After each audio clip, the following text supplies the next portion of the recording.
What's up, YouTube? This is Too Raw for TV. All right. So, according to ESPN and other reputable sources, Brooklyn Nets forward Kevin Durant is facing a 7-day quarantine, which means that he will miss at least 4 games after he was exposed to someone who tested positive for COVID-19. Brooklyn Nets star Kevin Durant is facing a 7-day quarantine that'll force him to miss the next 4 games, sources tell ESPN.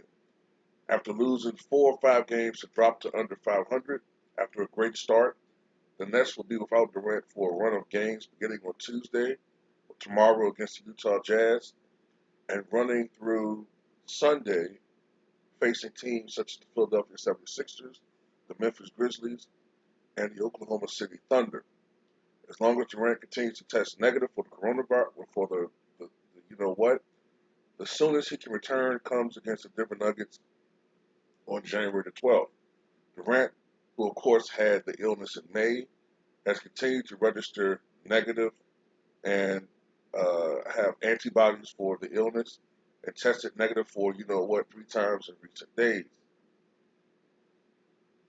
Family members and close contacts of NBA players are allowed to be regularly tested for you know what. So once an individual tests positive, the player enters contact tracing quarantine protocols. The NBA's illness protocols do not distinguish between players who have antibodies and those who do not. According to the Centers for Disease Control, antibodies are, quote, proteins that help fight off infections that can provide protection against getting that disease again. Scientists are still unsure what degree of immunity antibodies provide against being infected again. Durant, who missed the entirety of the 2019-20 season, rehabbing an Achilles injury, has had a torrid offensive start to the season, averaging over 28 points, 7 rebounds, and almost 5 assists per game. I'll put a link to this article in the description box below. Um, so, they're going to be without Durant for at least 4 games. And looking at this schedule, they're probably going to beat OKC. I think they're probably going to beat Memphis. I'm not sure about Philadelphia and Utah. So they could go 2-2. Worst case scenario, they could lose all these games 1-3. I don't see them going 3-1 or 4-0. So they could fall further behind. And this is one of the variables you have to worry about with the season. That's why the NBA only planned for the first half of the NBA season. That's why the All-Star game was canceled, because the NBA is ever so conscious about what's going on in this country and the world right now. Okay, this thing's still here. It's not going anywhere.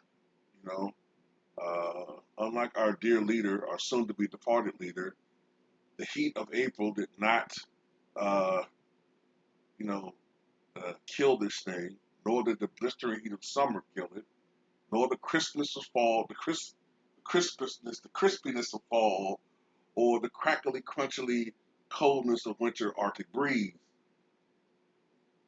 is affecting this. Okay, so look,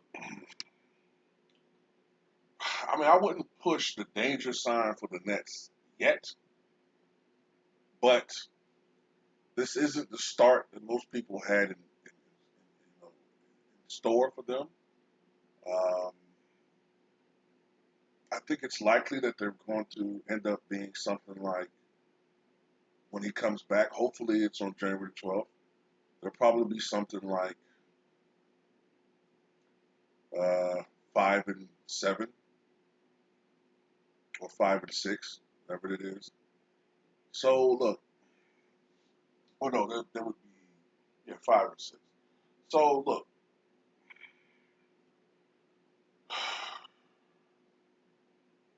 with Brooklyn, there's always these different variables. You worry about injuries. Kyrie Irving has a history of injuries. When a player with a ruptured Achilles tendon and coming back from an injury, you have to always worry about injuries with this individual. Okay. The But then there's also that other entity out there that can affect teams, that can affect, you know, outside of teams, can affect teams, family members, coaching staffs, all of them. So this is not a normal situation. And that's why, some people are want to put an asterisk on last year's season and perhaps this year's season because of this, you know, this new entity that can affect everything. I mean, honestly, this thing can take away a player's best player or top two best players and change the whole trajectory of the NBA. And I know the NBA is doing all it can to protect its players, but some things, happen. So this is a point that Ticket TV brought up. I remember him bringing it up a couple of days ago, and I agree with it. That's why it's important to win as many games as possible early on, just in case you suffer an injury, just in case this thing affects your team. Okay, that's why you can't sit around and lose to some of these cellar dweller teams. You can't lose to these types of teams if you're expected to be or projected to be a top team in the NBA. Okay, so this is not a good start for Brooklyn. I'm not going to put them like in the danger zone yet, but it's not a good start. Hopefully they will recover. Hopefully this is a combination of you know maybe the Spencer Dinwiddie injuries kind of messed things up a little bit. They were really rolling the first couple games of the season. It could be just some stuff going, just growing pains. I don't know. I remember when the Miami Heat first started in 2000, when they first got together in 2010, 2011. I remember there were some struggles they had early on, record wise. I remember they were losing some games they should have lost because they were still trying to figure out how everything should work, like how everybody should play. That's when Wade kind of still was dominating the ball and LeBron was playing more off ball. That wasn't working really well, even though they did wind up going to the finals.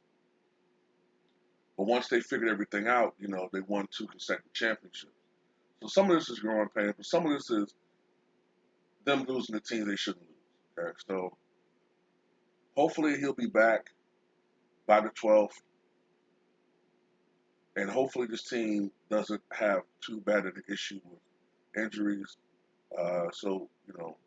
And hopefully, Kevin Durant stays healthy, and hopefully he is fine and doesn't have, that thing. But tell me what you guys think.